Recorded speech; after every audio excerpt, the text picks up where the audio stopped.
మొన్ననే భద్రతా సంఘం సమావేశం జరిగింది.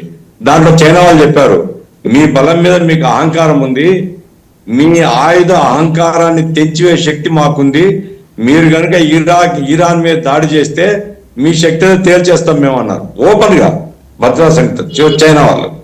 కాబట్టి వాతావరణం ఇంకా అంత ప్రమాదకరంలోకి వెళ్ళిపోయింది, మనం ఏం చేయలేమని కాదు. కానీ ప్రపంచంలో ఉండేటువంటి ప్రజానీకం కనుక ఒత్తిడి తీసుకుని వచ్చి ప్రపంచంలో శాంతి సంఘాలన్నీ కనుక అన్ని దేశాలు ఇంక్లూడింగ్ ఇండియా, ఎందుకంటే 140 కోట్ల జనాభా ఉంది మన దేశంలో.